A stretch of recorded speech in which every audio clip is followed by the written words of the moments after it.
Alright, hello everyone, my name is Shep and welcome back to the Butcher's Circus. So today we are gonna have a pretty fun casual match against Mr. D where we do get to go first, so I'm gonna thank the RNG and the Ring Mommy for that already, and we're gonna transform and go for a slam with that Flagellant before we can't, because there was probably gonna be a puncture on our doggy.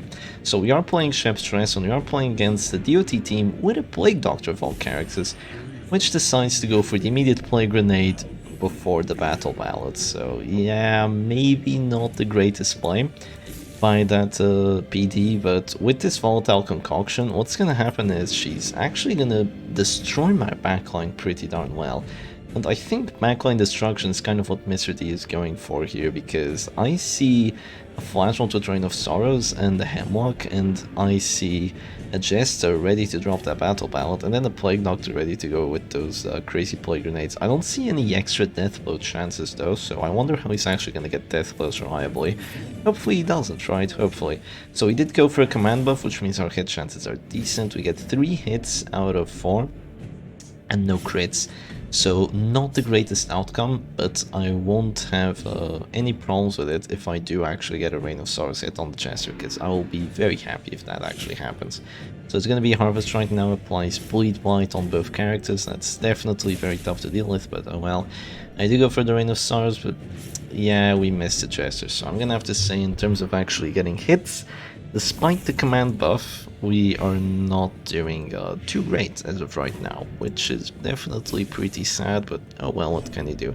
I could drop another slam here. I don't think that's going to be all that helpful. I'm just going to de-transform, I'm going to go Beast Pile, so I have command buffs, which means we do get a nice crit out of it, which means that going for a Harvest right now would be unthinkable, basically. It would definitely be unthinkable, because I have an Abomination with a transformation buff for the plus damage and a crit buff for the plus damage, and with 36 extra accuracy, which means that if you do decide to go for a hit on the Abomination, you're probably going to get crit repulsed for like 10 to 14, so that's going to be pretty fun.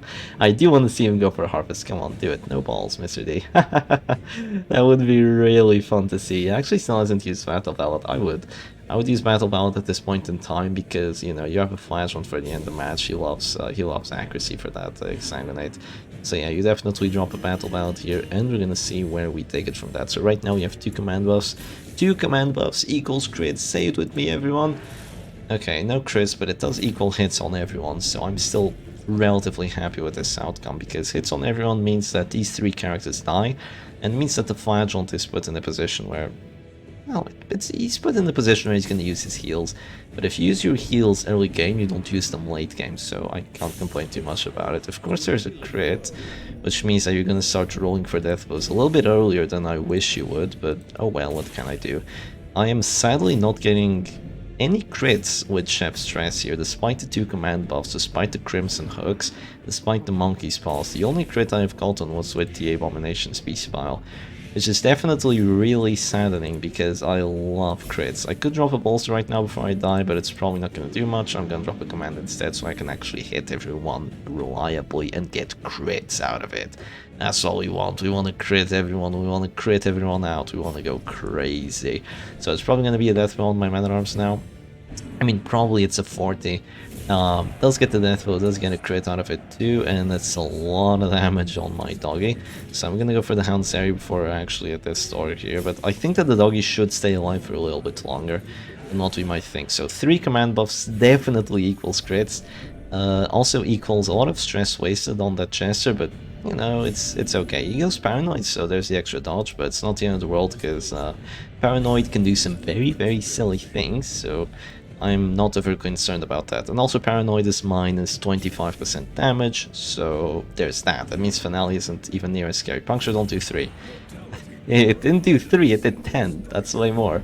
But right now, I mean, there's no finishers on Mr. D's side, so I just have to believe that if I'm not too unlucky, I should be fine here. So Flagellant, you need to start getting crits, my man. You need to start getting crits. You have 30% crit chance on each character. You need to crit like yesterday. You need to crit like yesterday if you actually want to take this match, because we're not doing enough stress right here. Like, those characters should be dead and gone right now. He says no, which is great, because that means he's going to drop to this door, so I'm quite happy because of that. And after that, we're going to go for a transformation. We're probably... what do we want to do? I'm not too sure. I'm not too sure. I think that the play for Mr. D is going to be to actually go play grenade, because the sooner you kill my doggy, the less Hound Ares you're going to have to deal with, right? If you look at it that way, you are going to be looking at it the correct way. I could just drop another Beast File here. I mean, I'm scared of the Dirk Stab getting a death blow. That's definitely what I'm scared of. I could justify going for Manacles right now. Manacles into Hound's Harry. You know what? It looks weird, because usually I don't go Manacles, but I'm going to justify it based on the fact that if there's a 50% chance death blow on my doggy right now, I'm gonna miss out on 2 command buffs, and the Hound's Harry on the enemy backline, that might just seal this match. So we do hit everyone with that. We don't get a single kill, despite there being 2 characters at this start. I mean, it is acceptable. I don't have any finishers either. But we are getting them closer to oofing themselves, basically. Flagellant is still alive and well, but we have one thing to deal with the Flagellant. We have our own Flagellant. Of course, we have one thing to deal with the enemy Flagellant. So I am not like terrified of the late game Flagellant. It is definitely annoying, but I'm not terrified of him. One thing I am also not terrified of is the Plague Doctor, because she just passed, and after that pass, I can go for a Reign of Sorrow's Death Blow on the Jester, and I definitely will. So it's going to be a 40. No, no, no, no. 135 J-Man, you failed me. I had 135 accuracy and I failed because of that Paranoid. Paranoid is a buff. Everyone knows it. Paranoid is a buff. Maybe I should have gone Beast File. Maybe I should have gone Beast File. Well, I don't know. Look, if I see a Reign of Sorrows that can hit like everyone for metric load, a metric load of kills, like potentially 2 kills out of that, I'm just gonna go for it. Like 85% hit chance. Yeah, that's just unlucky. So she moves back and she moves forward with the puncture. The doggy stays alive, thankfully, and now we can go for a Beast File if we want to. Potentially a death blow. We get a crit on the Flagellant, which is good and bad, but we do get that that Chester closer to dying, which isn't all that bad. I'm not going to transform because then I'd have to go slam, and I don't want to go slam right now. A little bit of stress, which is beautiful, because that means the Flagellant doesn't drop to Death Star, which would heal the Plague Doctor. So amazing that the Jester actually took that stress, and now there's going to be a redeem for sure. Like, for sure there's going to be a redeem. There isn't going to be enough stress to do the kill immediately, but even after this redeem, not all is won for this, Jester. He can actually move forward. No, he's going to go redeem. He doesn't say no despite the Paranoid, and right now I have to deal with a lot of accuracy. I hope... oh, this is going to be really greedy. But my play right now is going to be to go for a slam and get a crit for over 20. Crit! Okay, that's not a crit, sadly. Please don't do any extra stress on him. Please don't, please don't, please don't. Okay, no one said anything. We are fine. As long as the shield breaker doesn't say something that causes the Jester to have a heart attack, we kill the Jester and we win the match, because I think I win the 2v2 against the Shieldbreaker and the Flagellant when the Flagellant's afflicted, and when the Shieldbreaker has 36 stress on her in the form of horror. So she didn't say anything bad, and she's gonna go for a Pierce, doesn't get a crit out of it, so the Abomination is alive. We get to just move forward right now. The Jester is gonna oof himself, and because of dropping to the store and because of the horror, so no finale for you. Extra stress on both characters, very, very valuable, and we are up 1 redeem basically, but I don't think we're gonna have a chance of using it, sadly. So it's gonna be Reign of Sorrows, that's gonna apply enough, and right now I have a little bit of a choice with the Abomination. I think my choice is gonna be to detransform once he's actually at this store, and just take it from there. So I could go Punish on the Shieldbreaker right now, the hit chances suck. I only need 1 punish. I only need 1 punish and she's gonna die. So I feel like going for the 50-50 is justified. But not getting it isn't.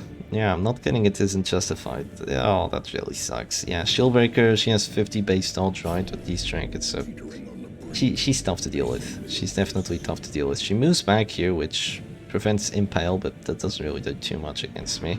It's going to be a Serpent Sway for the extra dodge, so yeah, I'm definitely not going to hit into that anymore. And I'm going to de-transform right now. I can de-transform and go for a heal, or I can not de-transform and go for a slam instead. Those corpses should stay around for a little bit longer, and now I'm going to give Mr. D a choice.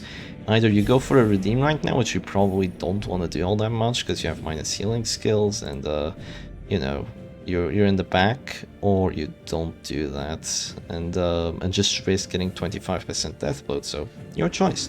It's not a 25, it's a 20, Shep. Yes, I am aware. I am definitely aware. So if I don't, there's going to be an Exsanguinate, which is going to be a 25. I'm going to go for the 20. If we take it, we take the match. So GG, Mr. D, we take the 20% death blow. If that had not succeeded, he says, you annoying. Yeah, that's what you get. That's what you get for playing Plague Doctor, right?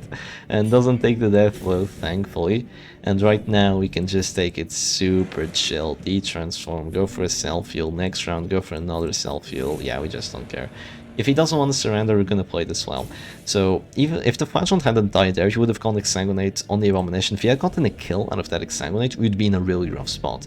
Because we'd have to take down the Flagellant, which still had 3 Exsanguinates, and redeem, with only 3 Exsanguinates ourselves. So that would have been really, really bad of a place to be in, but thankfully we are not in that bad of a place right now. So we can just go for another Absolution, no crit heal, but who cares.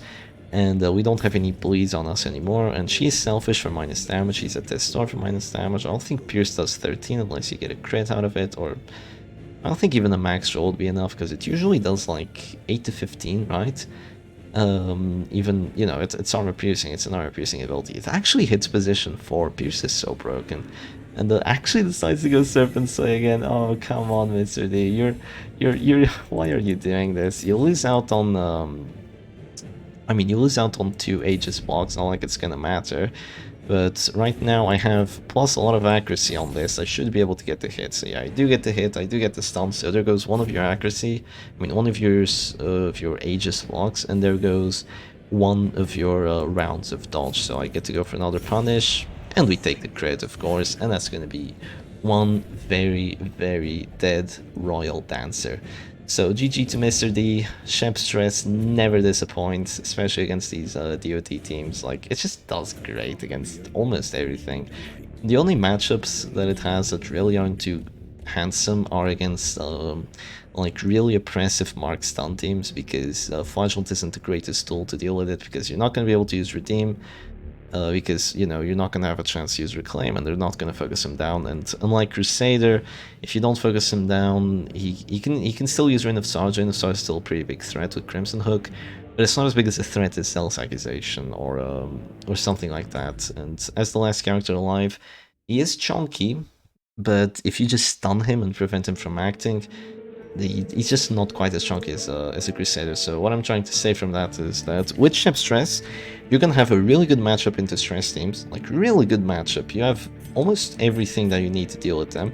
You're gonna have a really good matchup into DOT teams, believe it or not, because you have so much stress output, so much freaking stress output, as well as a decent amount of defense with the Flagellant, that you're actually just gonna deal with DOT teams pretty darn well. It's only those very, very oppressive damage stun teams that you're gonna have a hard time against. But even then, you have a doggy with Monkey's Paw, which is difficult to break through. You have a Man at Arms, which has a lot of prot. He has extra numbing and stun resistance. You have an Abomination, which has to be focused down, or you're just gonna use the transformation. And you do have a Flagellant, which you kind of have to ignore, because if you focus down the Flagellant, if you try to focus down the Flagellant, and emphasis on try, you are going to be put in a position where these two characters run rampant and your team's just going to die immediately. And even if you take down the Flagellant, all the other characters are going to get healed, so any kind of collateral damage you would have dealt is going to be essentially useless. So yeah, watch out for this team, definitely. So anyway, I hope you all enjoyed the match, and I'll see you again another time. Cheers.